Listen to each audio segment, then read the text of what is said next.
এই নভেম্বর মাসে আমরা মুন্ডক উপনিষদ পড়ব। আমরা যেমন পাঠ করছিলাম সেরকম ভাবে প্রথমে শান্তি মন্ত্রটা একটু পাঠ করে তারপরেতে মুন্ডক উপনিষদের যে মন্ত্রগুলো আমরা পড়ব এবং বোঝবার চেষ্টা করব। আসুন শান্তি মন্ত্রটা পাঠ করি। ওম ভদ্রম কর্ণেভিঃ শৃণুয়াম দেবাঃ ভদ্রম পশ্যেমাক্ষভির্যজত্রাः স্থিरैरङ्गैस्तुष्टुवागुं शस्तनूभिः व्यशेम देवहितं यदायुः। এখানে প্রথমেই তারা প্রার্থনা করছেন আমার মনের খাদ্যটা যেন ভালো হয়। আমরা যেটা খাদ্য নিয়ে হিন্দুরা অত্যন্ত চিন্তিত থাকে, তো সেই খাদ্যটা হচ্ছে দেহের খাদ্য। আর ভুল করে আমরা সবাই একদম কোথা থেকে এটা এত প্রবলভাবে এসেছে, সবাই ওই খাবারটা নিয়েই কিন্তু শুধু মুখে যেটা খাচ্ছি সেটাতেই সবাই ব্যস্ত হয়ে রয়েছে। কিন্তু চোখে যেটা দেখছি, কানে যেটা শুনছি, স্পর্শ যেটা নিচ্ছি, ঘ্রাণ যেটা নিচ্ছি, সেটা সব ঠিক আছে তো? কেন ওইটা মনের খাবার, দেহের খাবারে তেমন কোনো কিছু হয় না। কিন্তু মনের খাবারটা যদি খারাপ থাকে এবং মনের চিন্তাগুলো খারাপ হয়ে গেল, যেই মনের চিন্তা খারাপ হলো তখন ঈশ্বরের লাভের কোনো রকম উপায় নেই। কারণ মনটা দিয়েই তো ঈশ্বর লাভ হবে।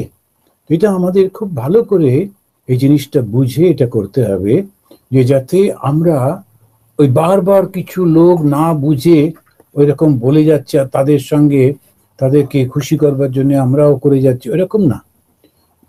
মানে বেশিরভাগ লোকই তো ঠিক জানে না, তো না জানলে কি হবে?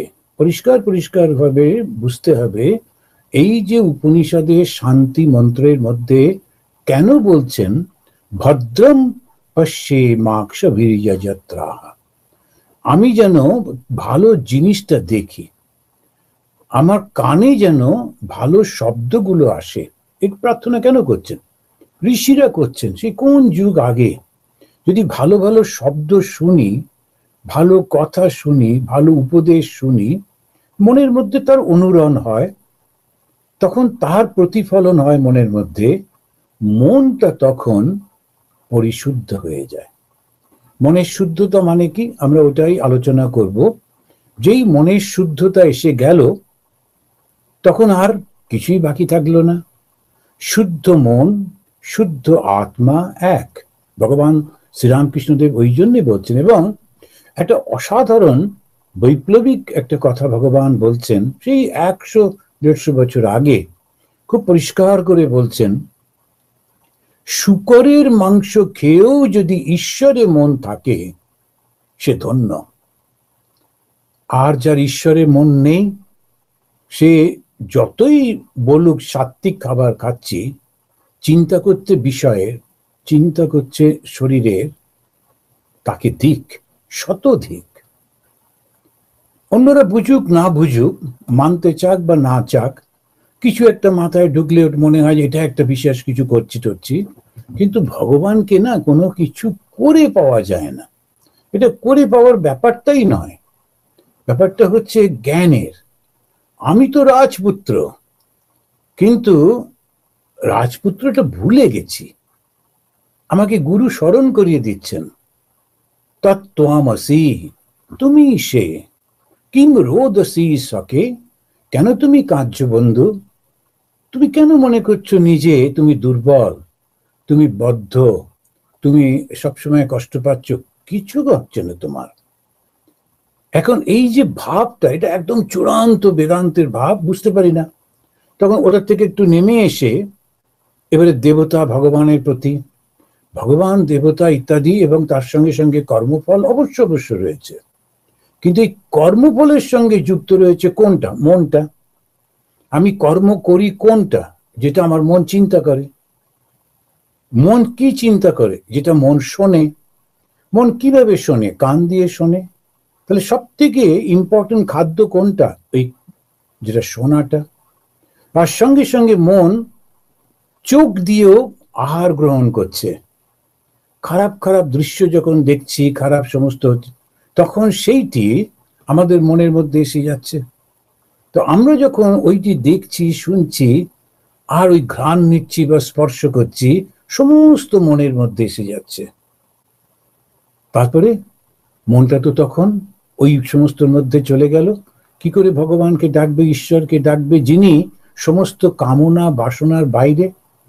আমি কি দিয়ে ভাত খেলাম বা কি দিয়ে রুটি খেলাম বা কি সেটা নিয়ে এতটা মাতামাতি করার কিছু নেই। যারা করেন ওদের খুব কল্যাণ হোক, মঙ্গল হোক, যদি ওরা ওইভাবে ভগবানকে লাভ করেন, স্বর্গে যান, খুব ভালো কথা, খুব প্রার্থনা থাকলো।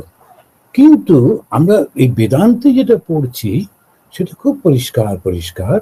এইটা, এই প্রার্থনাটা করবার পর আমরা যখন আলোচনার দিকে যাচ্ছি, তখন কার আলোচনা হচ্ছে? আমাদের হিন্দু ধর্ম এর নির্ভর করছে বেদের উপর। হিন্দু ধর্ম হচ্ছে বৈদিক ধর্ম, বেদ ভিত্তিক ধর্ম। কে কোথায় কি বলেছেন, তিনি খুবই বড় মানুষ, সবাই অনেকেই তাকে মানে, সে ভালো কথা। কিন্তু যদি বেদকে না মেনে থাকেন, উনি হিন্দু নন। ওনার একটা নিজস্ব ধর্মমত আছে, পথ ঠিক আছে, কিন্তু বেদকে মানতে হবে। বেদ না মানলে হিন্দু মানা যাবে না। বেদ মানে কি? উপনিষদ। উপনিষদ, তিনি কি বলছেন? তার মধ্যে বিখ্যাত উপনিষদ হচ্ছেন মুন্ডক উপনিষদ। এই মুন্ডক উপনিষদ, সেখানেতে আমরা দেখতে পাচ্ছি একটা ভারতের জাতীয় আদর্শ হিসেবে যেটাকে আমরা দেখি, সত্যমেব জয়তে নানৃতম। অনৃত, অনৃত মানে হচ্ছে মিথ্যা। মিথ্যার কখনো জয় হয় না। আমরা বারবার ইতিহাসে দেখছি। ইতিহাসটা আমাদের খুব করে সুন্দর শিক্ষা দেয়, নিঃশব্দে। যে নিতে পারে সে ধন্য হয়ে যায়, যে নিতে পারে না সে ব্যর্থ হয়। কিন্তু বেশিরভাগই আমরা নিতে চাই না, কেননা অহংকার থেকে। তো কে জয়লাভ করবে? সত্য। সত্য মানে কি? যা চিরন্তন। এখানে জয়লাভ মানে দুদিনের জন্য একটু আমি ক্ষমতা পেলাম ইত্যাদি, সেই জয়লাভ না। সত্যি সত্যি এই জন্ম মৃত্যু জরা ব্যাধি চক্র থেকে যে মুক্ত হয়ে যাচ্ছে, আনন্দ বাজারে চলে যাচ্ছে। এই আমাদের জগন্নাথ মন্দিরের ঠিক বাইরে একটা সুন্দর জায়গা রয়েছে, সেখানেতে তার প্রভুর সমস্ত প্রসাদ বিক্রি হয়, প্রসাদ পাওয়া যায়। সেই জায়গাটার নাম হচ্ছে আনন্দ বাজার। এখন কেন সেটা আনন্দ? প্রসাদ।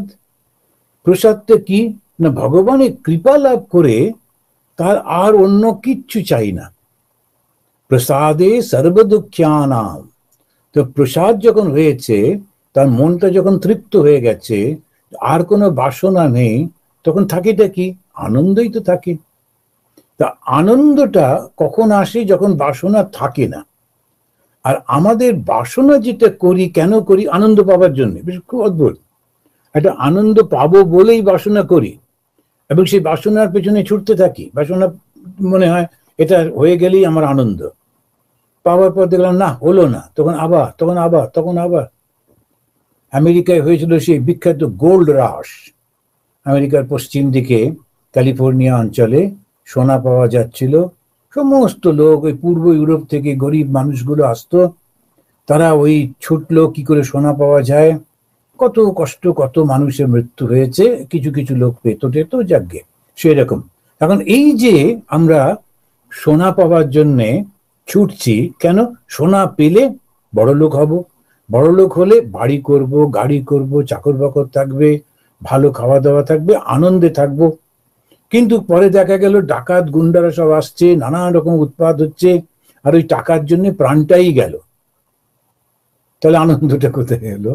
এখন ওইটা অনুভব যখন করলাম, তখন আর সময় নেই। সেই জন্যে উপনিষদটা আমাদের শিক্ষা দিচ্ছে, তুমি যে আনন্দটা চাইছো, এই জগতের বিষয় থেকে সে আনন্দ তুমি পাবে না। বিষয়ের থেকে আনন্দ পাওয়া যায় না। আনন্দ কিন্তু খনি রয়েছে তোমার মনের মধ্যে। সেটা কি? এটা চিরন্তন একটা চিরস্থায়ী আনন্দ রয়েছে। কিন্তু আমরা খুঁজে বেড়াচ্ছি বাইরে। আমার হিয়ার মাঝে লুকিয়েছিলে, দেখতে তোমায় পাইনি, বাহির পানে চোখ মেলেছি, ভিতর পানে চাইনি। এ কবি যে বলছেন, তো আমাদের অন্তরের মধ্যেই সেই সত্যটা রয়েছে। কি সেই সত্য? আমি শিশু ছিলাম, আমি কিশোর হয়েছি, যুবক হয়েছি, প্রৌঢ় হয়েছি, বৃদ্ধ হচ্ছি। এই যে আমিটা তো কন্টিনিউয়াস, আমিটা সারাক্ষণ রয়েছে। ওই আমিটাকে, এই দেহটা না, তা তো হতে পারে না, কারণ আমি তো বরাবর রয়েছে, কিন্তু শরীর তো পাল্টে যাচ্ছে। শিশু আমি আর যুবক আমার মধ্যে শরীর তো অনেক পাল্টে গেল। শিশু আমি আর যুবক আমার মধ্যে মনটা পাল্টে গেল। তাহলে আমি শরীর নই, আমি মন নই, তাহলে আমি কে? তখন ঋষি বলছেন তত্ত্বমসি, তুমি হচ্ছে সেই হচ্ছে চৈতন্য। এই চৈতন্য যিনি সর্বব্যাপী, তারই প্রতিফলন তোমার বুদ্ধির মধ্যে রয়েছে। সেই তোমার বুদ্ধিতে সেই চৈতন্যের প্রতিফলন হচ্ছে, আর তুমি মনে হচ্ছে আমি সে। এখন এইটি যখনই আমরা বুঝতে পারছি, তখন আমরা বুঝতে পারছি যে কেমন করে ওখানে পৌঁছানো যাবে। তখন আমরা ওই উপনিষদের দিকে যাচ্ছি। আর উপনিষদ আমাদের কি শেখাচ্ছে? উপনিষদ শেখাচ্ছে যে সত্যকে ধরে থেকো, অর্থাৎ যিনি চিরন্তন তাকে ধরে থেকো। সত্যমেব জয়তে, সত্যই একমাত্র থাকে, আর কোনো কিছু থাকে না। সত্যকে ধরে থাকতে হবে, ধর্মকে ধরে থাকতে হবে। কিন্তু এই সত্য কে? তো ওনার নাম দেওয়া হলো। যেহেতু তিনি সর্বব্যাপী, তাই তার নাম দেওয়া হলো ব্রহ্ম। ব্রাহ্মণ নয়, ব্রাহ্মণ মানে আমাদের যে একটা কাস্টের মধ্যে পড়ে যাচ্ছে, জাতির মধ্যে পড়ছে না, এটা হচ্ছে ব্রহ্মণ। এই যে ব্রহ্ম বা ব্রাহ্মণ যেভাবে উচ্চারণ হোক, সেই ব্রহ্মণ তিনি কিরকম? তখন ওখানে বলছেন তিনি ব্রহ্ম হচ্ছে বৃহৎ, সর্বব্যাপী, দিব্য। দিব্য হচ্ছে লোকাতীত।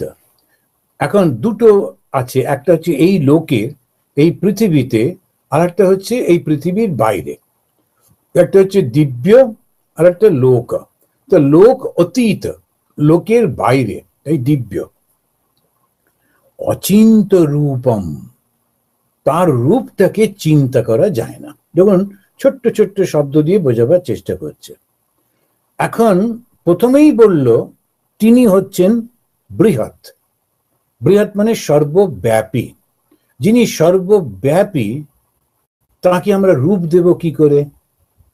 এখন রূপ মানে কি এটা ছোট হয়ে যাচ্ছে, তো সেই রূপটাকে আমরা দেব কি করে? রূপ তো দিতে পারছি না। বৃহতের বাইরে চলে যাচ্ছি বলে তিনি হচ্ছেন লোকাতীত এবং অচিন্ত রূপম। তারপরে পরেই বলছেন সূক্ষ্মাচ্চ সূক্ষ্ম তারা, সূক্ষ্ম থেকেও সূক্ষ্ম, যিনি একেবারে সাটল। ইংলিশে সাটল মানে হচ্ছে একদম সূক্ষ্ম, তার থেকেও সূক্ষ্ম। সূক্ষ্ম বলতে মানে কি? সূক্ষ্ম বলতে মনটা যেমন, শরীরটা কি আমরা ছুঁতে পারি, দেখতে পাই, তো সুতরাং এটা দোষ, এটা হচ্ছে একটা আমাদের চেহারাটা রয়েছে, কিন্তু মন রয়েছে। আমরা যখন দুঃখ পাই, কোথায় দুঃখটা পাই? আমরা শরীরে পাই না, মনেই তো পাই। কে একটা কিছু বললো, মনে খুব দুঃখ। তো এই যে দুঃখটা আমরা পাচ্ছি, এই দুঃখটা কোথায় পাচ্ছি? মনে। মনটা কোথায়? আমরা ছুঁতে পারি মনটাকে? না। দেখতে পাই মনটাকে? না। তা ওকে বলে সূক্ষ্ম, একদম সাটল। এবং তিনি রয়েছেন, এই মনটা রয়েছেন বলে আমরা অনুভব করতে পারছি। তারপরেই বলছেন সেই ব্রহ্ম কিরকম? বিভাতি সূক্ষ্মাচ্চ সূক্ষ্মতর এবং বিভাতি দূরাৎ সুদূরে তদ ইহ অন্তিকে চ। এবং এটা দূরাৎ, অনেক দূরে রয়েছেন, এবং কাছেও রয়েছেন। একদম কাছে, অন্তিকে চ, একদম হৃদয়ের মধ্যে রয়েছেন। দূরাৎ এবং বহু বহু দূরে, দূরের থেকেও দূরে রয়েছেন। পশ্যৎসু ইহ এব নিহিতম গুহায়াম। এরপরেই বলছেন একে কিন্তু দেখতে পাওয়া যায়। একে অনুভব করা যায় কোথায়? একদম নিহিত রয়েছেন, বসে রয়েছেন গুহায়, গুহার মধ্যে। তো কোন পাহাড়ের গুহা? এই শব্দ যেই গুহাটা ব্যবহার করলো, অমনি আমরা ব্যাগ ট্যাগ নিয়ে বেরিয়ে পড়লাম গুহা খুঁজতে। কিন্তু গুহা আসলে হচ্ছে আমার হৃদয়। সমস্ত হিন্দু ধর্মে যত রকম যা কিছু গল্প দেখবেন, সব কিন্তু মানুষের ওই মনটাকে নিয়ে। কিন্তু বলে এমন করে যেন সবকিছু বাইরে। আমরাও লোটা কম্বল নিয়ে বেরিয়ে পড়লাম সব খোঁজাখুঁজি করবার জন্যে, কিন্তু খুঁজতে গিয়ে দেখলাম সবটা মনের মধ্যে। দারুণ একটা গল্প দিল। এই গল্পটা হচ্ছে যে দুই ভাই না, প্রথমে দেবতারা তারা গেলেন সেই ভগবানের কাছে, গিয়ে বললেন যে ঠিক সুখ পাচ্ছি না, আনন্দ পাচ্ছি না, কি করা যায়? সবই তো দেবতা, তথাপি দেবতার কত ক্ষমতা, কত কি, তবু ঠিক হচ্ছে না। তখন উনি বললেন যে তোমরা এক কাজ করো, সমুদ্র মন্থন করো। তো সমুদ্র মন্থনের গল্প আমরা সবাই জানি। তারপরে সমুদ্র মন্থনে বললো যে তোমরা তো একা পারবে না, তোমাদের ওই অন্য ভাইদেরও নিয়ে নাও। তো একই বাবা দুই মায়ের যে সন্তান, একদল হচ্ছে অসুর আর একদল হচ্ছে দেবতা, বাবা একই, দুই মা। এখন দিতি অদিতি দুই মা, যে বাবা। এখন এই দুই ভাই অসুর এবং দেবতারা, অসুরগুলো একটু গায়ে গতরে শক্তি আছে, একটু গুন্ডা টাইপের, ওরা একটু মারামারি করে না শঙ্কর, আচ্ছা ওরা অসুর। আর দেবতারা একটু ভালো, সফিস্টিকেটেড, আচ্ছা বেশ। এরা তারা দুজনে মিলে এখন একটা পাথর তো চাই, রড তো চাই।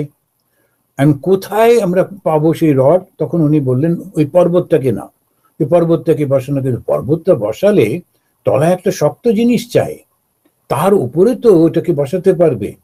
সব থেকে শক্ত কি হবে? ভগবান বিষ্ণু বললেন আমি কুর্ম আকারে বসবো। কুর্ম মানে হচ্ছে কচ্ছপ। এবার তিনি বিশাল কচ্ছপের রূপ ধারণ করে, কচ্ছপের পিঠটা ভীষণ শক্ত হয়, তো সেইটা নিয়ে বসলেন। তার উপরে ওরা পাহাড়টা রাখলো। তারপরে দড়ি চাই, অত মোটা শক্ত দড়ি কোথায় পাওয়া যাবে? তখন ভগবান বিষ্ণু যে সাপটার উপরে শুয়েছিলেন বললেন আচ্ছা ওকেই ব্যবহার করো। তখন ওটাকেই নিয়ে এলো, নিয়ে এসে সেই সাপকে দিয়ে দড়ির মতো করে। আর দেবতারা একটু বুদ্ধিমান, সব চালাক চতুর, তখন এই সাপের মুখের দিকটা ও দিয়ে দিল ওষুধদের দিকে। এখন যত টানা হবে, যত সাপটা ক্লান্ত হবে, তখন তার নিঃশ্বাস থেকে বিষ হবে, ভয়ঙ্কর সেই নিঃশ্বাস ছাড়বে। সুতরাং সহস্র ফনা ওই ওষুধদের দিকে দাও। এরা লেজের দিকটা ধরলো, চালাক চতুর্থ ধরে, তারপরে তে সব এ করছে। এখন একবার এদিকে টানছে, একবার ওদিকে টানছে, করে করে চার্নিং করতে করতে মনের থেকে নানান রকমের সব জিনিস উঠতে লাগলো ইত্যাদি। এখন এই গল্পটা আসলে যদি সত্যি হয়, তাহলে সেই সমুদ্রটা কোথায়? কোন সমুদ্র? না আমাদের সময় ছিল, ওটা হারিয়ে গেছে, না না সেরকম কিন্তু না। ওটা কোনো সমুদ্র ছিল না কোথাও। ওই সমুদ্রটা আমাদের মন। আমাদের মনটা অতল পাথার বলে না, তার শেষ পাওয়া যায় না। মনটা এত বড়, এর শেষ পাওয়া যায় না। ওই মনটাকে চার্নিং করতে হবে। সুতরাং শ্রী ভগবান আছেন, যেমন ভগবান শ্রীরামকৃষ্ণদেব বলছেন ঈশ্বর আছেন, তাকে দেখা যায়, তার সঙ্গে কথা বলা যায়। সে ঈশ্বরের পরিপূর্ণ বিশ্বাসটাকে রাখলাম। সেইটা হলো আমাদের ঈশ্বরের বিশ্বাস, হচ্ছে সেই কুর্ম। ওর পিঠের উপরে এখানে যে দ্বন্দ্বটা, যেটাকে সেই পাহাড়টা রেখেছিলাম, সেটা হচ্ছে আমাদের দৃঢ়তা, করবই করব। এরপরে আমাদের খারাপ যে ভাইগুলো অসুর, আমাদের খারাপ চিন্তা, আর ভালো যারা দেবতা, ভালো চিন্তা। এবার দুই চিন্তা, একদিকে খারাপ চিন্তা, একদিকে ভালো চিন্তা। এবারে একবার মনে হচ্ছে একটু ধ্যান করি, মন্দিরে যাই, ভগবানের পুজো করি, এটুকু একদিকে টান পড়লো। সঙ্গে সঙ্গে মনে হলো না না আমাকে তো ওইটা করতে হবে, এইটা পেতে হবে। তারপরে তো আমার আত্মীয় স্বজন এসে বললো তুই কি করছিস?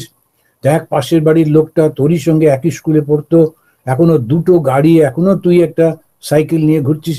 তাই তো আমাকে একটা গাড়ি করতে হবে, হইচই নানান রকমের করে টোরে গাড়ি টাড়ি হলো। তারপরে পুলিশও এলো, এই দারুণ সমস্যা করলাম। তো একদিকে নিচের দিকে টানছে অসুরগুলো, ভোগ ভোগ ভোগ ভোগ, আর একদিকে দেবতারা টানছে ত্যাগ ত্যাগ ত্যাগ আনন্দে। এই চলছে কোথায়? ধ্যানের মধ্যে। যখন আমরা ধ্যানে বসি তখন রোজ আমরা সমুদ্র মন্থন করি। যারা ধ্যান করেন তারা জানেন রোজ সমুদ্র মন্থন হচ্ছে, একবার খারাপের দিকে যাচ্ছে, একবার ভালোর দিকে যাচ্ছে। কিন্তু ধ্যানটা যখন করছি, সমুদ্র মন্থন যখন হচ্ছে, যেই কিছুদিন ধ্যান করলাম অমনি পাশের বাড়ির লোকেরা এসে প্রণাম করতে শুরু করলো, বলো তোমাকে তো চিনতে পারিনি বাবা, কি ভালো মানুষ তুমি, তোমার কাছে এলে ভাল লাগে, লোকেরা আপনাদের খাওয়াতে ভালোবাসছে, গিফট দিতে ভালোবাসছে। তখন এরকম করে, কেননা যখনই ওই চার্নিং হচ্ছে তখন নানান রকমের ভালো ভালো জিনিস সমুদ্রের থেকে উঠে আসতে থাকে। ওই সমুদ্রটা ওই মন থেকে ওই সুন্দর চিন্তাগুলো উঠছে, আর তার ফলগুলো এই নানান রকমের আনন্দ। কখনো নর্তকী উঠছে, কখনো একটা সুন্দর গাছ উঠছে, কখনো ঘোড়া, কখনো হাতি, এই সমস্ত তখনকার দিনে ওইটাই ঐশ্বর্য ছিল, ওইসব করছে। কিন্তু যখনই ওই লোকেরা আসছে, তারা এসে পায়ে হাত দিচ্ছে, আমার মাথায় একটু হাত দিয়ে আশীর্বাদ করে দাও, তুমি কি ভালো, তুমি কি ভালো, তখন ওর মনে হলো আমি সত্যিকারের সেই শক্তিমান। আমার থেকে ও সবার মাথায় হাত দিতে শুরু করলো। এই তখন গরল উঠলো। গরলটা হচ্ছে সেই বিষ। এই বিষটা যখন উঠলো তখন ও ভয়ঙ্কর অবস্থা। কি সেই বিষ? অহংকার। সত্যি সত্যি কোথায় বিষ? অহংকারই তো বিষ। অহংকারের জন্য জগৎ ছারখার হয়ে যায়। একটা লোক, অহংকারী লোক, দ্বিতীয় বিশ্বযুদ্ধে কোটি কোটি মানুষকে মেরে ফেলল, কত সম্পদ নষ্ট হলো, কত দিন মানব সভ্যতা কত পিছিয়ে চলে গেল। সেকেন্ড ওয়ার্ল্ড ওয়ারে আবার অহংকারী লোকেরা বলছে চলো আমরা আর একটা যুদ্ধ করি। ওরা তো কেউ যুদ্ধে যাবে না, ওদের ছেলে মেয়েরাও যাবে না, ওরা তো সুন্দর সেফ জায়গায় থাকবেন, কিন্তু যুদ্ধ আনন্দটা থাকবে। এবং আজকাল তো খুব সুন্দর এরকম টিভিতে দেখবেন কিরম যুদ্ধ হচ্ছে, ও অন্যদের বলবো বীর এগিয়ে যাও, তোমাকে আমি মেডেল দেবো, আর আমি বসে বসে এখান থেকে দেখবো। এখন এই যে অহংকারী যখন হয়, অহংকার যখন আসে, তখন কি ভয়ঙ্কর অবস্থা হয়ে যায়। ওইটাই হচ্ছে সেই গরল, ওইটাই হচ্ছে বিষ। কোথা থেকে আসে? ওই মনের মধ্যে থেকে আসে। তখন কি বাঁচাবে? শিব শিব শিব। এই শিব তিনি কি করছেন? অহংকারটাকে আটকে রাখছেন, শরীরে যেতে দিচ্ছেন না। কিন্তু আমি ভাব না থাকলে তো মানুষটা বাঁচবে না। সেই কারণে ওই আমিটা কি? ওই আমি তখন হচ্ছে আত্মবিশ্বাস। I am the son of god, যেমন সে জিসাস বলছেন, স্বামী বিবেকানন্দ বলছেন I am the son of god. এবং বেদে তখন সে বলছেন শৃণ্বন্তু বিশ্বে অমৃতস্য পুত্রাহ, অমৃতের পুত্র তোমরা, এই অমৃতের সন্তান আমরা, সমস্ত সন্তান, ছেলে মেয়ে সবাই আমরা সেই অমৃতময়। এইটাই হচ্ছে আসল কাহিনী। আমরা খুঁজে খুঁজে বেড়াচ্ছি কোথায় সেই সমুদ্র লাঠিটা কোথায় পড়লো, কোথায় রাখলো দেবতারা, দেখি খুঁজে আর একবার যদি। এখন এই রকম করে আমরা সময় নষ্ট করছি, কিন্তু আসলে হচ্ছে এই মাইথোলজির পেছনে যে সত্যটা, সেটা হচ্ছে এইটি। তো উপনিষদ তাই বলছেন তোমরা সত্যকে ধরে থেকো। সত্য মানে কি? ব্রহ্মণ, একটা নাম দেওয়া হলো। এবারে ব্রহ্মণটা বুঝবো কি করে? উনি বললেন সর্বব্যাপী, বৃহৎ তিনি। এবং বৃহৎ বলেই তাকে লোকে চিন্তা করতে পারে না, চিন্তার বাইরে, এত বড়, তাকে চিন্তা করতে পারে না। এবং তিনি এখানকার নাই, জগতে নয়। জগৎ তো সৃষ্টি হয়েছে, তার তো সৃষ্টি নেই, তিনি চিরন্তন, তাই তিনি লোকাতীত। তো আমি চোখে দিয়ে দেখতে পাচ্ছি না কেন, হাতে স্পর্শ করতে পারছি না কেন? কেন তিনি সূক্ষ্ম। কিন্তু তিনি আবার বিভিন্ন রূপে প্রকাশিত। এই শক্তিটা একটাই তো আছে, সর্বব্যাপী যেই বললাম, তখন কিন্তু আর দ্বিতীয় নেই। দুই থাকলে সর্বব্যাপী হচ্ছে না, তখন যতটুকু অল্প জায়গা হলেও সেই পর্যন্ত যেতে পারছে না। দেবতাও আছেন, শয়তানও আছে, তো শয়তানের একটা রাজত্ব রয়েছে। তার মানে কিন্তু ভগবান তো তিনি সর্বব্যাপী তো নন, কারণ ওই শয়তানের রাজত্বটাতে উনি ঢুকতে পারেন না। এটা ভুল হয়ে যাচ্ছে, শয়তান বলে কিছু নেই। এই ভগবানই, তিনি আমাদের মধ্যে ওই অহংকারও দিচ্ছেন, আবার তিনি আমাদের মধ্যে দৈব ভাবও দিচ্ছেন। দূরাৎ সুদূরে তদিহা অন্তিকে চ, এই ব্রহ্ম কোথায় থাকেন? দূরাৎ সুদূরে, তিনি বহু দূরে, আবার তিনি একদম কাছে। এবং পশ্যৎসু ইহা এব নিতম গুহায়াম, হৃদয়ের গুহার মধ্যেই তিনি রয়েছেন। যদি দেখতে চাও, একেবারে হৃদয়ের গুহার মধ্যে। मैं को कहा ढूंढो बंदे, मैं तो तेरा पास हूं। খুব সুন্দর করে বোঝানো হচ্ছে, তুমি কোথায় খুঁজছো আমাকে ভাই, আমি তো তোমার একদম কাছে রয়েছি। তারপরেই বলছেন, ঠিক যদি খুঁজতে পারো এক্ষুনি পাবে। খোঁজোগে তো আবি মিলুঙ্গা, পল ভর কে তল্লাশ মা, চোখের পলক পড়তে যে পলভর, ওইটুকু সময়ের মধ্যে তুমি আমাকে খুঁজে পেয়ে যাবে, কেন আমি তো তোমার অন্তরের মধ্যে রয়েছি। তো ভগবানকে আমরা কোথায় খুঁজছি? সর্বত্র, কিন্তু যেখানে তিনি আছেন ওইটা বাদ দিয়ে। সেজন্যে সর্বত্র যায়, সমস্ত জায়গায় জায়গায় গিয়ে কত রকম ভাবে তীর্থ করি, কিন্তু আমি পাল্টাই না। সেই যেমন ক্রোধী, সেই যেমন লোভী, সেই যেমন অজ্ঞানী, তার সমস্ত কিছুই থেকে গেল, কিন্তু 14 বার আমি অমুক তীর্থ ঘুরে এসেছি, প্রত্যেকে কঠিন তীর্থ, কিন্তু পাল্টালো না। তো তাহলে কি লাভ হলো? এইটাই হচ্ছে বিচার। তো আমাদের বেদান্তে কি বলে? বিচার করতে হবে। এই বিচারে দেখুন, এই বিচার থেকে কিরকম এই যে জ্ঞানটা, এইটাকে সাধারণ মানুষের মধ্যে দেবার জন্যেই অসাধারণ একটা মূর্তি তৈরি করলো হিন্দুরা। সেই মূর্তিটা কার? জগন্নাথের মূর্তি। এই জগন্নাথের মূর্তি যদি লক্ষ্য করে দেখেন, মহাপ্রভুর হাত নেই, পা নেই, চোখের পলকও নেই, বড় বড় দুটো চোখ তাকিয়ে আছেন। আবার একটা গল্প হলো, কেননা তাকে যখন তৈরি করা হচ্ছিল মূর্তিটা, তখন হঠাৎ করে রাজা আর ধৈর্য রাখতে পারলো না, আউট অফ কিউরিওসিটি দরজা খুললো এবং যিনি বানাচ্ছিলেন সেই ভগবান চলে গেলেন। তখন দারু ভূতা মুরারি, তিনি সেরকম ভাবে ভগবান ওই কাঠের মধ্যে থেকে গেলেন। এটা সুন্দর গল্প, কিন্তু ওই কাহিনীর পেছনে আবার যদি দেখি, এই যে বলছে দূরাৎ সুদূরে আবার অন্তিকে চ, ঈশ্বর কোথায় থাকেন? নামটা দেখুন, জগন্নাথ, জগতের প্রভু। তো জগতের যিনি প্রভু, তিনি তো সর্বব্যাপী, তার পায়ের কি দরকার? তিনি পা নিয়ে কোথায় যাবেন? সর্বব্যাপিত্ব তো। এই হচ্ছে হিন্দুইজম। হিন্দুইজমে ওই একটা মূর্তি দিয়েছে, মূর্তিতে লক্ষ লক্ষ লোক যাচ্ছে দেখার জন্য, কি ভিড় কি ভিড়, দমবন্ধ হয়ে আসে এখন। কিন্তু আসলে কি, ওই মূর্তিটার মাধ্যমে ওই জ্ঞানটা দিতে চাইছেন ঈশ্বর সর্বব্যাপী। চিরজীবন জগন্নাথের পুজো করে যদি বুঝতে না পারি যিনি সর্বব্যাপী, তাহলে জানি না তার কৃপা। এখন এই যে ভগবান কি সর্বব্যাপী, তাই তার পায়ের দরকার নেই। ভগবান কি? তিনি সর্বশক্তিমান, হাত লাগবে কেন? ইচ্ছা মাত্র জগৎ সৃষ্টি হচ্ছে। একহম বহুশ্যাম বিহি, আমি একা, আমি বহু হব, ইচ্ছা মাত্রই জগৎ সৃষ্টি হয়ে গেল। আমাদের মতো বসে লোকজন ডাকতে হবে, এই সমস্ত এটা মেজারমেন্ট করতে হবে, করে করবেন? ইচ্ছা মাত্র জগৎ সৃষ্টি হচ্ছে, তাই তো তিনি ভগবান। তা না হলে তো বিরাট বড় একটা কন্ট্রাক্টর হতেন। এই যে এই জগৎ সৃষ্টি হচ্ছে ইচ্ছা মাত্র, ওর হাতের দরকার নেই। জগন্নাথ মহাপ্রভুর ওই জন্য হাত নেই, জগন্নাথ মহাপ্রভুর ওই জন্য পা নেই। তিনি সর্বব্যাপী, সর্বশক্তিমান, তাই তো তিনি জগতের নাথ।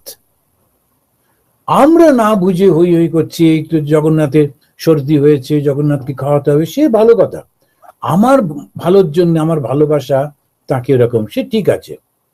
কিন্তু সত্যটা যদি না জানি, তাহলে আমি কোথাও পৌঁছতে পারবো না। আর ওই ইমোশন উইদাউট ডিসক্রিমিনেশন, জ্ঞান ছাড়া যে ওই ভক্তি, ওটা ভয়ঙ্কর হয়ে যায়। ও যেটুকু বুঝেছে ওটাকেই ও সত্য মনে করে, ওর থেকে বেশি আর কিছু নেই, তখন আবার ওইটা নিয়ে ঝগড়াঝাঁটি করতে থাকে। আর সেই জন্যই স্বামী বিবেকানন্দ এই শিকাগোতে এসে এই ব্যাঙের গল্প বললেন, কুয়োর ব্যাঙ। আপনারা সবাই জানেন সেই গল্পটি।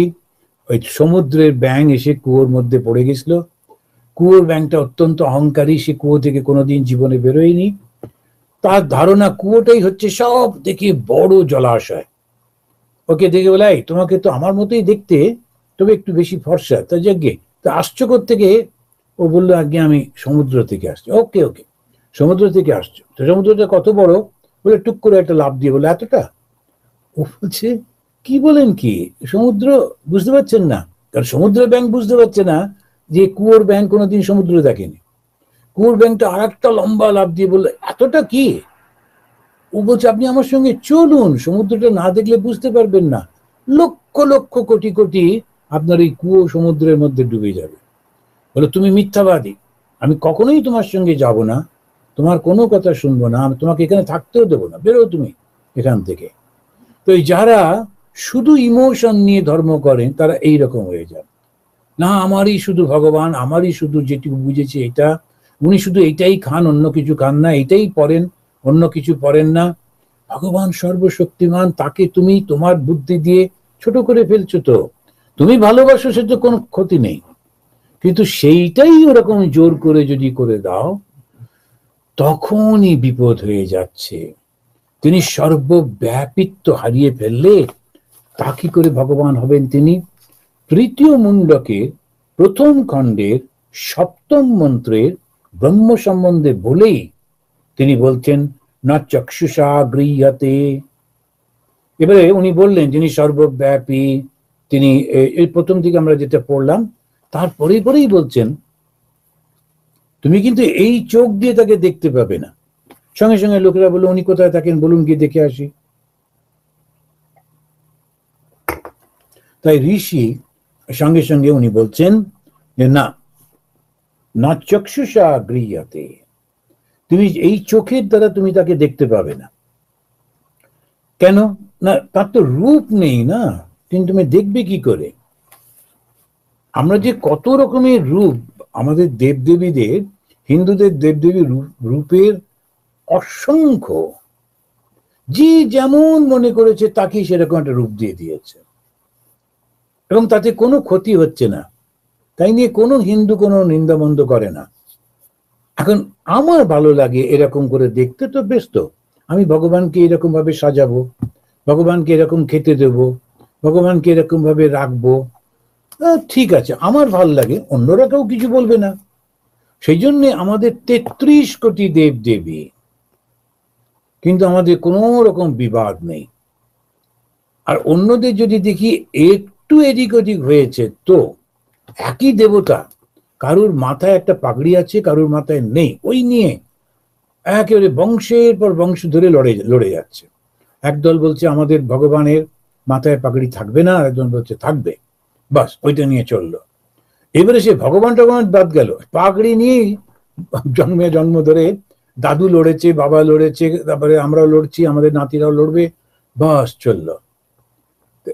এইটা কি ধর্ম?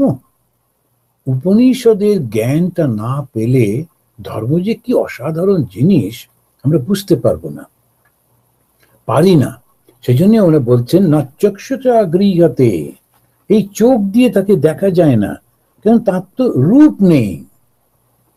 অথচ তিনি সর্বব্যাপী, তাকে ভাষায় প্রকাশ করা যায় না, তাকে কোনো ইন্দ্রিয় দিয়েই পাওয়া যায় না।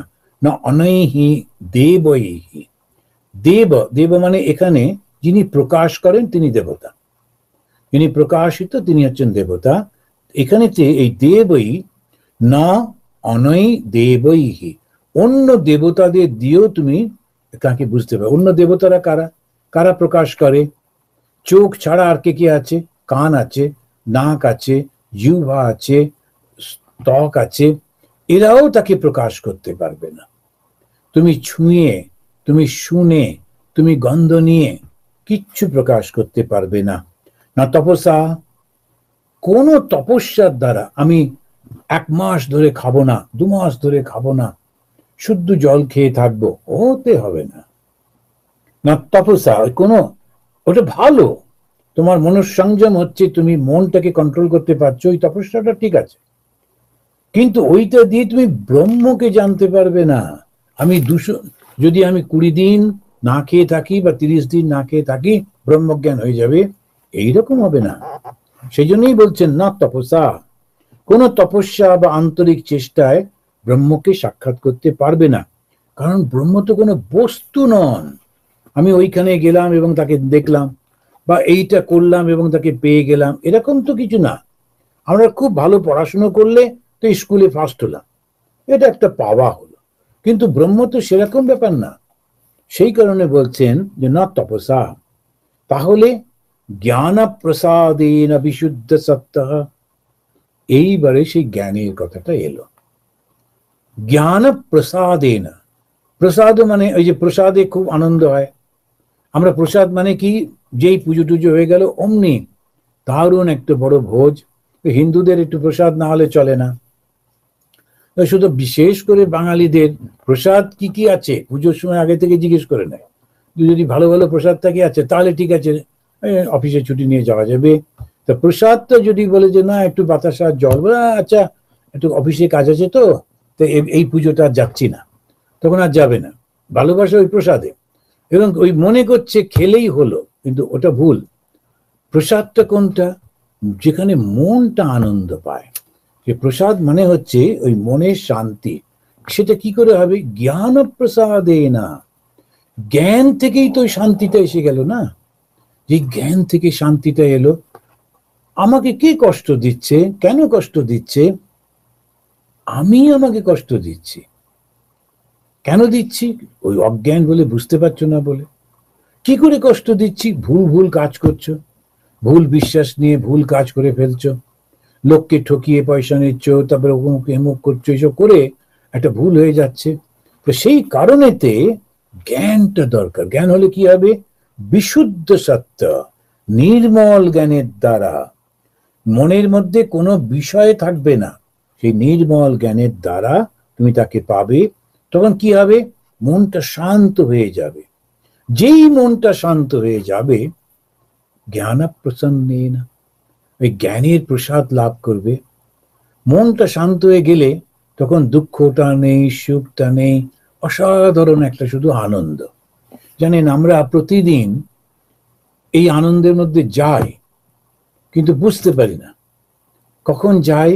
যখন আমরা ডিপ স্লিপে চলে যাই, যখন ঘুমোতে গেলাম, প্রথমে কি হয়, ঘুমের শরীরটা ভুলে যায় তো মনের মধ্যে, তো মন স্বপ্ন দেখছে, এবারে মনের স্বপ্নটাও বন্ধ হয়ে গেল, তখন একটা আনন্দের মধ্যে আমরা থাকি। এবারে এই বেশিক্ষণ থাকি না, কিন্তু খুব প্রসন্ন থাকে, খুব আনন্দে থাকে। এবারে একটু পরে আবার স্বপ্নের মধ্যে, আবার স্বপ্ন থেকে আবার জাগ্রত অবস্থা, আবার জেগে উঠলাম, কিন্তু মনে থাকে একটার সময় খুব ফ্রেশ হয়েছে, মন খুব ভালো লাগছে, তখন মনে হয় ঘুমটা খুব ভালো হয়েছে। ঘুমটা ভালো হয়েছে মানে আমার যখন শরীরটা ছিল না, স্বপ্ন ছিল না, মানে মনটাও ছিল না, আমি তখন ওই আত্মাতে ছিলাম, আত্মার মধ্যে আমি মিলিত হয়েছিলাম বলে। যদিও অজ্ঞানের মধ্যে থাকে, তাই আবার শরীরের মধ্যে চলে আসে। যদি তা না হয়, বাস ও বেরিয়ে গেল। সেই জন্য ধ্যানে কি করে, ওই একই জিনিস। ধ্যানে বসে প্রথমে শরীরটা ভুলে যায়, তারপরে মনটাকে ভুলে যায়, চৈতন্যের সঙ্গে একাত্ম হয়ে যায়। এবার একবার যদি ওই চৈতন্যের মধ্যে ঢুকে গেল, তখন তার এত আনন্দ হয়, আর তার থেকে সে বেরোয় না, নাবে না, মাঝে মাঝে ওইখানে চলে যায়। কেউ কেউ ওই বারবার সমাধিতে গিয়ে ওই আনন্দটাকে উপভোগ করে আবার ফিরে আসেন। এইটাই তখন উনি বলছেন, তম পশ্যতে নিষ্কলম ধ্যায়মানঃ। নিষ্কলম মানে শুদ্ধ ব্রহ্ম, কলঙ্ক নেই, তাই নিষ্কলম। শ্রী শ্রী মা তিনি প্রার্থনা করতেন চাঁদের দিকে তাকিয়ে রাত্রির বেলায়। তিনি বলতেন মা, ওই চাঁদকে বলতেন, চাঁদ তোমারও কলঙ্ক আছে, লোকে বলে। ওই যে চাঁদের উপরে পাহাড় টাহাড়গুলো দেখা যায় তো, তখন ওই চাঁদের কলঙ্ক, চাঁদে বুড়িমা আছে, কত রকমের গল্প। এখন এই যে কলঙ্কটা তোমাকেও বলে তোমার নাকি, আমার যেন ওইটুকুও না থাকে। নিষ্কলম, কোনো রকম যেন ত্রুটি না থাকে, কোনো দোষ না থাকে। দোষ কখন হয়, যখন বাসনা থাকে তখন দোষ হয়, আর যখন বাসনা থাকে না তখন কোনো দোষ হয় না। তো নিষ্কলম মানে কোনো বাসনা নেই, ধ্যায়মানঃ, তখন তাকে দর্শন করছে, ধ্যানের মধ্যে তাকে দর্শন করছে। তম পশ্যতে, তম মানে তাকে, পশ্যতে মানে দেখে। কে দেখে? যার মধ্যে কোনো বাসনা নেই। কোথায় দেখে? ধ্যানের মধ্যে দেখে। ধ্যান মানে কি? একাগ্রতা। তখন সেই বিশুদ্ধ চিন্তাটা ছাড়া আর কোনো চিন্তা নেই। তখন সেই ধ্যান, ধ্যায়মানঃ, শূন্য মন, বিষয় বাসনা শূন্য মন শুদ্ধ ব্রহ্মকে দর্শন করতে পারে। এই আত্মা অতি সূক্ষ্ম, এটা বারবার স্মরণ করিয়ে দিচ্ছেন। এই আত্মা প্রচন্ড সূক্ষ্ম, তাকে একদম খুঁজে পাওয়া যায় না। ঈশা অনু আত্মা, শুদ্ধ মনের মধ্যেই এর প্রকাশ। চেতসা বেদিতব্য, এই আত্মাটা সূক্ষ্মাতি সূক্ষ্ম। এস অনু আত্মা, অনু মানে ক্ষুদ্র। এই যে আত্মা অত্যন্ত ক্ষুদ্র। এখন কোথায় থাকেন? চেতসা, চৈতন্যের মধ্যে থাকেন। চেতসা বেদিতব্য, ওই চৈতন্যের দ্বারা তাকে অনুভব করা যায়, শরীর দিয়ে অনুভব করা যায় না। সুতরাং এই খাদ্যটা আবার ওইটা মনে রাখতে হবে, ওই যে খাদ্যটা নিয়ে অত চিন্তা করার কিছু নেই। ওই খাদ্যটা আমাদের শরীরটা রক্ষার জন্য। আমরা যে খাবার খাই বা জল টল খাই, সেগুলো শরীরটা রক্ষার জন্য। হ্যাঁ, যদি নেশা করা হয় তাহলে সেই নেশারও মন দিয়ে তো আর ঈশ্বরকে পাওয়া যাবে না। আর যদি সারাক্ষণ প্রচুর খাবার খাচ্ছে, তখন সেই মানুষটাও তো ঈশ্বরকে মন দিতে পারবে না, কারণ তখন তো অত খাবার খেলে তার সেই হজম করতেই তো সময় চলে যাচ্ছে। ওই জন্য মধ্যপন্থা অবলম্বনীয়, যেটা আমাদের ভগবান বুদ্ধদেব বলেছেন এবং আমাদের সব সময় বলা হয়, তোমার যে খাবারটিতে তোমার শরীর মন ভালো থাকে এবং ক্লান্তি না আসে, অবশ না হয়ে যাও, সেইটা হচ্ছে তোমার পক্ষে, ওইটাই তোমার খাবার। এইটা যেই বুঝলো, তখন কে কি খাচ্ছে ওটা নিয়ে অত মাথা ঘামাবে না। দেখবে যে মানুষটা কি করছে, তার চিন্তাটা কিরকম, তার চিন্তাটাই তো তার কর্মের আকারে বেরোবে। তো চিন্তাটা খারাপ হলে কর্মটাও খারাপ হবে, আর চিন্তা যদি শুদ্ধ হয় কর্মটা ভালো হবে। শুদ্ধ চিন্তা মানে কি? যে চিন্তা অন্যের জন্য ভাবে, অন্যের জন্য প্রার্থনা করে, অন্যকে সাহায্য করতে চায়, সেটাই হচ্ছে শুদ্ধ চিন্তা। আর যে শুধু নিজের জন্য ভাবে, সে ওই রোজ যদি ঘি দিয়ে ভাত খেয়ে থাকে, তাহলেও সে পাপী। এমন ভগবান কৃষ্ণ তিনি গীতাতে বলছেন যে শুধু নিজের জন্য যে রান্না করে এবং সেটা খায়, সে কিন্তু একেবারে পাপী মানুষ, একেবারে চোর একেবারে। এবং সেইটি এখানে তিনি পরিষ্কার করে বলতে গিয়ে বলছেন যে ন অনৈ দেবৈহি না তপস্যা, কোনো তপস্যা বা কোনো চেষ্টা তাকে পাবে না। এইখানে এসো অনু আত্মা চেতসা বেদিতব্য, কিন্তু থাকেন কোথায়? কোথায় কে খুঁজবো? তখন উনি বলতে গিয়ে বলছেন যস্মিন প্রাণঃ পঞ্চদা সন্নিবেশ, যেখানে পঞ্চবায়ু থাকে। এটা বললেন, শরীরটা বললেন না, বললেন যেখানে পঞ্চবায়ু থাকে। পঞ্চবায়ু কি কি? যারা বেদান্ত পড়েন ওরা জানেন। আমাদের শরীরের মধ্যে 5টা বায়ু আছে, সেই সমান, অপান, ব্যান, উদান ইত্যাদি। এই যে 5টা বায়ু, এটা শরীরের মধ্যে আমাদের আছে বলেই বাইরের এই প্রচন্ড বায়ু, প্রচন্ড প্রেশার আমাদেরকে ভেঙে দিচ্ছে না। কোনো একটা ওই অল্প বয়সী সায়েন্স পড়তে গিয়ে সবাই জানে যে যদি আপনার কৌটো থেকে হাওয়াটাকে বার করে নেন, সঙ্গে সঙ্গে এই কৌটোটা তুবড়ে যায়। কেন? বাইরের প্রেশারে। আমাদের শরীরগুলো তো যাচ্ছে না কেন? ওর মধ্যে বায়ু রয়েছে। এবার এই পঞ্চবায়ু 5 রকমের কাজ করছে। যে কেউ হাই তুলছে, কেউ শরীরটাকে ঠিক মতো ধরে রেখেছে। যখন আমাদের প্রাণটা বেরিয়ে যায়, তখন একটা বায়ু ওটাকে নিয়ে সে চলে যায়, ইত্যাদি ইত্যাদি। তো এইরকম সেই বায়ু যেখানে থাকে, প্রাণই চিত্তম সর্বম ওতম প্রজানাম, সর্বপ্রাণী চিত্তে তার অবস্থান। জিজ্ঞেস করছিল, আচ্ছা ইনি তো অত্যন্ত সূক্ষ্ম, থাকেন কোথায়? কোথায় খুঁজবো? তখন বলছেন যেখানে পঞ্চবায়ু থাকে, অর্থাৎ মানুষের শরীরে। এবারে প্রশ্ন হলো কোন মানুষটা? এখানে বলছেন সমস্ত সমস্ত প্রাণীর চিত্তে তার অবস্থান। এখন চিত্ত মানে কি? ওই যে মন, বুদ্ধি, চিত্ত, অহংকার। আমাদের তো মনটাকে আমরা 4টে ভাগে ভাগ করি। যে পোর্শনটা ডিসিশন নিতে পারছে না, সঠিক করে বলে আমি এটাই করব, এটা করতে পারছে না, সে কি করছে? তাকে বলছে মন। সংকল্প বিকল্প আত্মিকা মনঃ। আর যে এটা বলছে যে আমি এটাই করব, তখন সেটা কি? সেটা হচ্ছে বুদ্ধি। তো নিশ্চয় আত্মিকা বুদ্ধি। আর দুটো থাকলে অন্তঃকরণ আর অহংকার। তো অহংকার তো সেই আগুনটা যেটা এই সবগুলোকে জাগিয়ে রেখেছে, সেই অহংকারটা তো আছেই। তাহলে অন্তঃকরণটা কি? সমস্ত জন্ম জন্মান্তর ধরে যা আমরা কর্ম করছি, যা চিন্তা করছি, সমস্ত কিছুই মনের মধ্যে জমা হয়ে রয়েছে। স্টোর হাউস, ওয়্যার হাউস, এটাই হচ্ছে সেই বিরাট বড় জায়গা যেখানে সব কিছু জমানো আছে। ওই চিত্তটাকে শুদ্ধ করতে হবে, মনটা না। মনটা তো শুদ্ধ হতেই পারে, যেখানে যখন ভগবানের কথা শুনতে গেলাম একটু সময় তো মনটা ভালো হয়, কিন্তু মন হলে হবে না, চিত্তটাকে শুদ্ধ করতে হবে। তো চিত্ত শুদ্ধ কি করে করব? নিরন্তর প্রয়াস করতে হবে, কনস্ট্যান্ট এফর্ট। তো এই চিত্তটাকে শুদ্ধ করলে যস্মিন বিশুদ্ধে, তখন বিভত্তিশ আত্মা, যেই মুহূর্তে চিত্তটা শুদ্ধ হয়ে গেল, সঙ্গে সঙ্গে আত্মার প্রকাশ হলো। যে মুহূর্তে চিত্তটা শুদ্ধ হলো, আবার শুদ্ধ মানে কি? গঙ্গা জল খেলে শুদ্ধ হয়, নিশ্চয়ই হয়।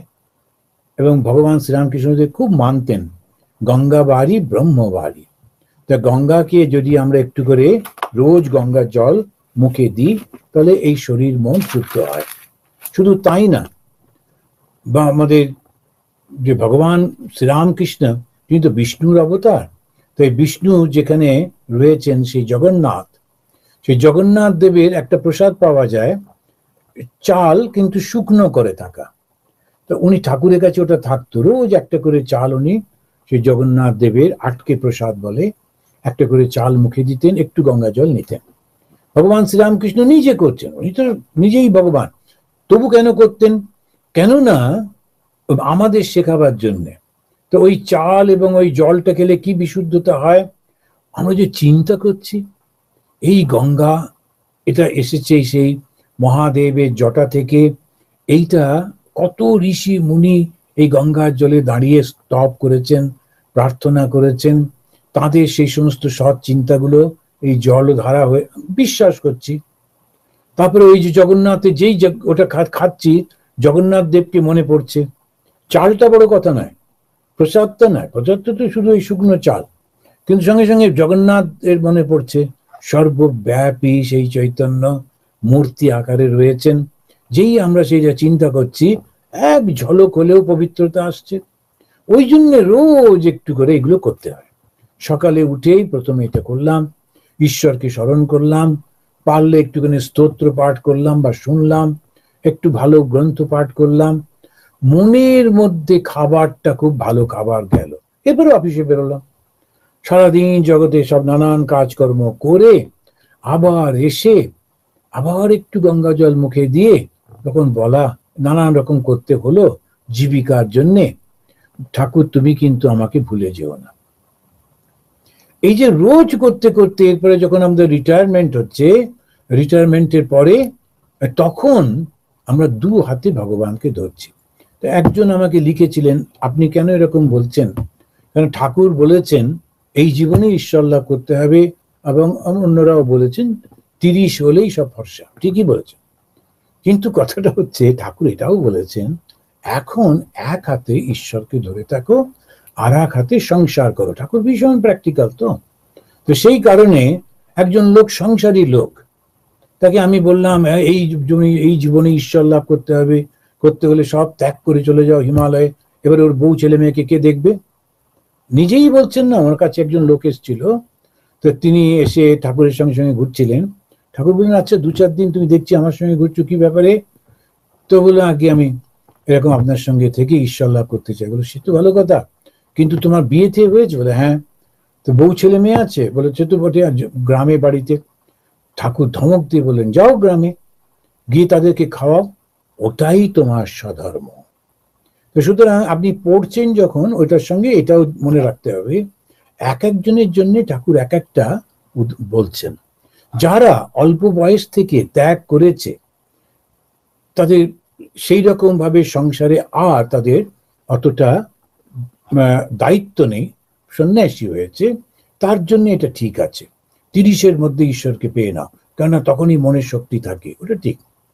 কিন্তু যারা পারেনি, সংসার করছে, তাদের জন্য কি হবে? না মরো তুমি, তা তো নয়। তখন বলছেন এখন এক হাতে ঈশ্বরকে ধরে থেকো, আর একটা হাত দিয়ে জগৎ সংসারে কাজ করো। আবার বলছেন একটুখানি মন জগৎকে দিলেই যথেষ্ট, বাকি মনটা তুমি ঈশ্বরের দিকে দিতেই পারো। বড় উদাহরণ দিয়ে বলছেন, দাঁতে যখন ব্যথা হয় তখন এমনি কথা বলছি, সবার সঙ্গে সবকিছু করছি, কিন্তু দাঁতের ব্যথাটাও মনটা রয়েছে, কেননা টকটক করছে। দাঁতের ব্যথা যাদের হয় তারা জানে। এখন সেই জন্যে ঠাকুরের উপদেশ একটু ঠিক মতো বুঝে করতে হবে, বলতে হবে। তো অবশ্য আপনারা অনেক পড়াশোনা করেছেন, অনেক মহাপুরুষদের সাধুদের সঙ্গ করেছেন, আমার থেকে অনেক বেশি জানেন, এটা আমার নেই। কিন্তু আমি এইটুকু বুঝেছি যে ঠাকুর শিক্ষা দিচ্ছেন এক একজনকে এক এক রকম ভাবে। সুতরাং ঠাকুরের একটা বাণী সবার জন্য অ্যাপ্লিকেশন কিন্তু হচ্ছে না। নরেনকে বলছেন তোকে ওইসব উপোস টুপোস করতে হবে না, আবার নরেনের পাশেই মাস্টারমশাইকে বলছেন তুমি একাদশী পালন করবে, একাদশীতে উপবাস করবে। নরেনকে বলছেন তুই ঘরে ঘরে গিয়ে ভিক্ষা করে আমার জন্য যা আনবি আমি সেটাই খাবো, আমাকে যেখানে রাখবি আমি সেখানে থাকবো। আবার শ্রী শ্রী মাকে বলছেন তুমি কখনো হাতটা চিৎ করবে না, কারুর কাছে কিচ্ছু চাইবে না, পারলে হাতটা উপুড় করবে, দেবে কিন্তু নেবে না। তাহলে এখন ওইটা বুঝতে হবে। একটা কথা যেটা আপনার ভালো লেগেছে সেটাই সবার জন্য প্রযোজ্য, আমার তা মনে হয় না। এক একটা অবস্থা, যারা গৃহী, আমাদের ট্র্যাডিশনালি বলা আছে যারা গৃহস্থ ধর্মের মধ্যে, যেটাকে খুব বড় ধর্ম, গৃহস্থ ধর্ম খুব বড় ধর্ম। কেন? তাদের উপর নির্ভর করছে সমাজের সবকিছু। যারা পড়াশুনো করছে, যারা ব্রহ্মচারী তারা, যারা রিটায়ারমেন্টে গেছেন তাদের, সন্ন্যাসী যারা তারা সব গৃহস্থের উপর নির্ভর করছে।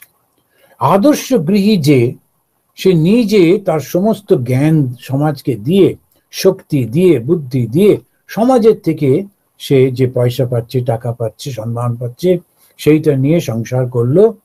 এবারে যখন তার হয়ে গেল, ছেলেমেয়েরা বড় হয়ে গেছে, ভেতরে ভেতরে সে ঈশ্বরকে ডাকছিল, এবারে অনেকটা টাইম পেল রিটায়ারমেন্টের পরে, তার জ্ঞান, তার বুদ্ধি, তার শক্তি, এখন আর অর্থ দরকার নেই, এবারে সে সমাজকে দিতে লাগলো।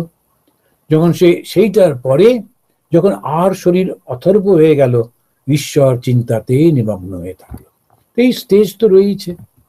সুতরাং ওইভাবেও পাওয়া যায়। তো বিশুদ্ধ সত্য কামায়তে যমশ্চ কামান তম তম লোকম জয়তে তামশ্চ কামাম। উনি বলছেন বিশুদ্ধ সত্য, তাদের মনটা শুদ্ধ হয়ে গেছে, বিশুদ্ধ হয়ে গেছে, বিশেষ রূপে শুদ্ধ, বিশুদ্ধ। এখন এই শুদ্ধটা মানে কি? জগতের চিন্তা হচ্ছে অশুদ্ধ, ঈশ্বরের চিন্তাটা শুদ্ধ। আর জগতের চিন্তা কোনটা? শুধু আমি কি করে জগৎটা ভোগ করব, ওইটাই হচ্ছে অশুদ্ধ। কিন্তু এই জগতে যে মানুষগুলো কষ্ট পাচ্ছে, তাদেরকে আমি কি করে সাহায্য করতে পারি, সেবা করতে পারি, ওদের মনের মধ্যে সেই ঈশ্বর আছেন, সেই ঈশ্বরের ভাবটা তার মধ্যে জাগ্রত করব কি করে, ওটা কিন্তু জগতের চিন্তা না। এবার আবার ঠাকুরের উদাহরণ, ঠাকুর বলছেন মিশ্রিটাকে মিষ্টির মধ্যে ধরলে হবে না। দশমীর পর যখন লোকেরা প্রণাম করতে আসে তখন মিষ্টি দেয়, তো একটা করে মিশ্রির দানা দিয়ে দিলে কিন্তু সেটা হবে না, ওটাকে মিশ্রিকে মিষ্টির মধ্যে ধরে না। তো এই উদাহরণগুলো ছোট্ট ছোট্ট করে উনি বলছেন যে বিশুদ্ধ চিত্ত হচ্ছে যে যখন আমরা বুঝেছি, যিনি বেদান্ত পড়ছেন, যিনি উপনিষদ পড়ছেন, তার তো এই বেসিকটা তো আছেই, এইটার উপরে তো তিনি পড়াশোনা করছেন, জানছেন, ধ্যান করছেন, চিন্তা করছেন, সাধনা করছেন। এই জগৎটা তো দুদিনের, very futile, for few days only. আমরা চোখের সামনে দেখতে পাচ্ছি, দেখতে দেখতে বুড়ো হয়ে যাচ্ছি, সমস্ত শরীর চলে যাচ্ছে। তো এখন তো বুঝতেই পারছি যে জগৎটা দুদিনের, তথাপি কিছুতেই বাসনা যায় না। তো এই যে বাসনাটা না গেলে মন শুদ্ধ হবে না। কিন্তু বাসনা যদি অন্যের কল্যাণের জন্য হয়, ওটা কিন্তু বন্ধনের কারণ হয় না। তো বিশুদ্ধ সত্য কামায়াতে ইয়াংশ্চ কামান, যিনি বিশুদ্ধ যার যা কামনা করবেন, তম তম লোকম জয়তে তামশ্চ কামাম, সেই সেই অবস্থা প্রাপ্ত হবেন, যা চান তাই পাবেন। এখন ভগবানকে লাভ করলে বা ব্রহ্মকে লাভ করলে তার কি হবে? যা চাইবেন তাই পাবেন, যা চাইবেন। ভগবান শ্রীরামকৃষ্ণ দেব একেবারে সিম্বলিক এই যে শাস্ত্রের কথাগুলো সেইটা প্রকাশ করবার জন্য, বোঝাবার জন্য একেবারে করেছেন। তিনি যখন ঈশ্বর লাভ করলেন, তার যখন নির্বিকল্প সমাধি হলো, তখন তিনি ঠিক করলেন যে আর বাঁচবো না, শরীরটা ত্যাগ করলেই হয়, কারণ সব তো হয়ে গেছে, শরীরের দিকে যা পাওয়া তা তো পেয়ে গেছি। তখন দক্ষিণেশ্বরে যে ঘরেতে উনি থাকতেন, ওই মথুর বাবুদের বাড়ির ওটাতে, কুটি বাড়িতে, এখনো সেই ঘরটা আছে, সেটা খুব সুন্দর করে রেখে দিয়েছে দক্ষিণেশ্বর কর্তৃপক্ষ, সকলকেই ওখানেতে যেতে দেয়। ঘটনাটা যদি জানা থাকে, ওখানে গেলে গা একেবারে মানে এত সুন্দর একটা ভাব আসবে। সেই লাল মেঝেটা রয়েছে, যে মেঝের উপর ঠাকুর বসেছিলেন আর ভাবছেন, আমার তো ঈশ্বর দর্শন হয়ে গেছে, ব্রহ্মজ্ঞান হয়ে গেছে, আর আমি থেকে কি করব। ওই মেঝে থেকে ধোঁয়া উঠলো, সেই ধোঁয়াটা আস্তে আস্তে একটা ঋষির মুখের মতো হলো, বড় বড় দাড়ি, বড় বড় চুল, সে ও তাকাচ্ছে ঈশ্বরের, ভগবানের শ্রীরামকৃষ্ণকে দেখে বলছেন, তুমি ভাব মুখে থাকো। একটা অসাধারণ শব্দ, এটা নিয়ে কত আলোচনা চিন্তা হয়েছে, আমাদের খুব সিনিয়র সাধুরা এটা নিয়ে অনেক ব্যাখ্যাও করেছেন। ভাব মুখে থাকো, ভাব মুখে থাকো, ভাব মুখে থাকো, 3 বার বলেছে। এখন এই ভাবমুখ মানে কি? এই যে জগৎটা, এটা মিথ্যা ঠিকই, কিন্তু তুমি থাকো, বাকি যারা এটা বুঝতে পারছে না, মানুষের জীবন পেয়েছে অথচ বুঝতে পারছে না, তাদেরকে বোঝাবার জন্য থাকো, কিন্তু তুমি যখন ইচ্ছা হবে ওপারে চলে যাও। সেজন্য ঠাকুর একমাত্র সমস্ত আধ্যাত্মিক ইতিহাসের যত মহাপুরুষ আছেন, অবতার আছেন, তাদের মধ্যে একমাত্র শ্রীরামকৃষ্ণকে দেখতে পাওয়া যায়, যিনি মুহুর্মুহু একেবারে নির্বিকল্প সমাধিতে চলে যেতেন। আমাদের যে যোগ শাস্ত্রে যে নির্বিকল্পের কথা বলছেন, যেখানে কোনো কল্প নেই, কোনো বস্তু নেই, কোনো বিষয় নেই, সেই পরম আত্মার মধ্যে, আনন্দের মধ্যে বিলীন হয়ে যাওয়া, আবার মুহূর্তের মধ্যে নেমে আসছেন এই ছোট্ট ক্ষুদ্র শরীরটার মধ্যে দিয়ে, আবার তিনি মানুষের মতো কথা বলছেন, ব্যবহার করছেন।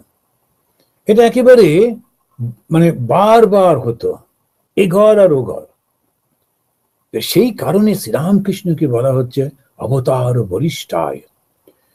যাদের এই বিশুদ্ধ সত্য হয়েছে, যা চাইবেন তাই। শ্রীরামকৃষ্ণদেব এটা করবার পর তিনি ওই কুটি বাড়ির ছাতে উঠে গঙ্গার দিকে মুখ করে ডাকতেন, ওরে তোরা কে কোথায় আছিস, আয়। উনি সাধনা করলেন, তারপরে 2-1 জনের সঙ্গে দেখা টাকা হলো, কথা বললেন, শরীর চলে গেল, সবাই শেষ হয়ে গেল, তা নয়। উনি এইটাকে একটা গতি দিতে চাইছেন, তাই ডাক দিচ্ছেন কাদেরকে? যারা শুদ্ধ সত্য সব, তাদেরকে। এবারে তিনি যেই চাইলেন, ডাক দিলেন, অমনি আস্তে আস্তে নরেন, রাখাল, যোগিন, এরা সব আসতে লাগলো, দিয়ে একটা সুন্দর দল তৈরি করলেন, তাদেরকে দিয়ে সন্ন্যাসী করলেন। আবার তাদের ঘিরে থাকলো গৃহস্থরা। এই গৃহস্থদের মধ্যে রয়েছেন রামবাবু, তারপরে সমস্ত বলরাম বাবু, মাস্টার মহাশয়, এরা সব বড় বড় সবাই রয়েছেন, অত্যন্ত শিক্ষিত, অত্যন্ত প্রতিষ্ঠিত সব ব্যক্তিরা। তারা এসে অর্থ দিয়ে এদেরকে সাহায্য করছেন, আর এরা পুরো জীবনটা দিয়ে ওই বাণীটাকে নিয়ে সর্ব পৃথিবী ব্যাপী ছড়িয়ে দিচ্ছে। রামকৃষ্ণ মিশন স্বামী বিবেকানন্দ প্রতিষ্ঠা করছেন, কিন্তু কেন? শ্রীরামকৃষ্ণ চেয়েছিলেন বলে। এদের কি উদ্দেশ্য? স্বামীজির ওই কথাটা, প্রত্যেকটা মানুষের মধ্যে দেবত্ব রয়েছে, ওই দেবত্বটা সম্পর্কে ওদেরকে সচেতন করে দিতে হবে। আর সবাই জানে না, ওরা মনে করছে আমরা এমনি কোন রকমে জন্মেছি, কবে মরে যাব। দেবত্ব রয়েছে। কি সেই দেবত্ব? ভালোবাসা। কি সেই দেবত্ব? নিঃস্বার্থপরতা। এই দেবত্বটাকে জাগ্রত করতে হবে। কখনো ওষুধ দিয়ে, কখনো পড়াশুনো দিয়ে, কখনো অন্য কিছু শিখিয়ে, কখনো বক্তৃতার মাধ্যমে, কখনো ধ্যান শিক্ষার মাধ্যমে নানান ভাবে ওকে জাগ্রত করতে, ওইটাই তার কাজ। তো রামকৃষ্ণ মিশনের লক্ষ্যটা কি? প্রত্যেকটা মানুষের মধ্যে যে দেবত্ব, সেটাকে, এই যে আমরা রোজ রোজ কথামৃত পাঠ করছি, কিংবা উপনিষদ পাঠ করছি, ভাগবত পাঠ করছি, কাদের জন্যে? আমি একা নিজে নিজে তো সাধুটা পড়তেই পারে, সবার জন্য করছি কেন? যাতে সবারই মঙ্গল হয়, আর যে পড়ছে তারও হবে। তখন বলছেন এই যারা যারা এটা পেরেছেন তাদের কাছে গিয়ে প্রার্থনা করতে হয়। তসমাৎ আত্মজ্ঞ হি অর্চয়েত ভতি কামহ। এই কল্যাণকামী ব্যক্তিরা তারা আত্মজ্ঞদেরই পুজো করবেন। কাকে পুজো করবেন? যিনি এই রকম জ্ঞান লাভ করেছেন। এখন আমরা যখন অ্যাবস্ট্রাক্ট একজনের কথা শুনছি, তিনি হচ্ছেন ব্রাহ্মণ, কিন্তু পরবর্তীকালে দেখলাম ওই সমস্ত গুণগুলো যা উপনিষদ বলছে সেটি একটি ব্যক্তির মধ্যে দিয়ে প্রকাশিত হচ্ছে, এবং সেই ব্যক্তিকে তিনি যাহা চাইছেন তাই হচ্ছে। ভগবান শ্রীরামকৃষ্ণ শ্রী মাকে বলেছিলেন, আমি দেখলাম সাদা চামড়ার লোকেরা, সাদা সাদা দেখতে, তারা আমাকে পুজো করছে। তখন কলকাতাতে অনেক দূরে, ওই কলকাতার যেটা পার্ক স্ট্রিট, ওই সমস্ত অঞ্চল, ওইখানে সাহেবরা থাকতেন। দক্ষিণেশ্বরে তো এরা আসতেন না, ঠাকুর কোনোদিন দেখেননি। এক ওই কেরি সাহেব ছিলেন, হয়তো একবার দেখেছেন। এখন উনি কিন্তু দেখলেন, আর তখন মা অবাক, সাদা চামড়ার লোক মা তো দেখেনি, মা শারদামণি। ভাবছেন এরা কারা? ধীরে ধীরে বিবেকানন্দ এলেন, বিবেকানন্দের সঙ্গে ইউরোপিয়ান, আমেরিকান এরা সব গেল। তারপরে sister Nivedita, sister Christine, Josephine MacLeod, সমস্ত এরা কত কাজ করলেন। তা এখন তো সারা পৃথিবী জুড়ে 350টা আশ্রম রামকৃষ্ণ মঠ মিশনে, পৃথিবীর কত কত জায়গাতে এগুলো সব রয়েছে। কত রকমের মানুষ যে শ্রীরামকৃষ্ণকে নিয়ে পুজো করছে। ওই একবার বলেছিলেন এই ছবিটা দেখিয়ে, এই ছবি ঘরে ঘরে পুজো হবে। সত্যি তাই হচ্ছে। ওই জন্যে শ্রীরামকৃষ্ণ অবতার বরিষ্ঠ, তাকে আমরা পুজো করি, তার মধ্যে দিয়ে আমরা ওই ব্রহ্মকে পাওয়ার চেষ্টা করি। ব্রহ্মজ্ঞানীর সমস্ত ক্ষমতা প্রাপ্ত হন, এমন কোনো কিছু থাকে না যা তা ক্ষমতার বাইরে, তিনি সমস্ত কিছু দিতে পারেন। আচ্ছা, আজকে আমরা এখানে শেষ করি।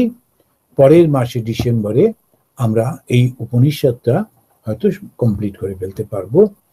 উপনিষদের এই অসাধারণ বাণী আমরা স্মরণ করব, মনন করব, আর জীবনের মধ্যে যাতে প্রকাশিত হয়, এই জীবনেই যাতে আমরা মুক্তি পেয়ে যাই, কোনো বাসনা যাতে না থাকে, একটাই বাসনা, মুক্তির বাসনা, সেটাই যাতে হয়। আসুন 3 বার শান্তি বলে শেষ করি। ওম শান্তি শান্তি শান্তি। হরি ওম তৎসৎ।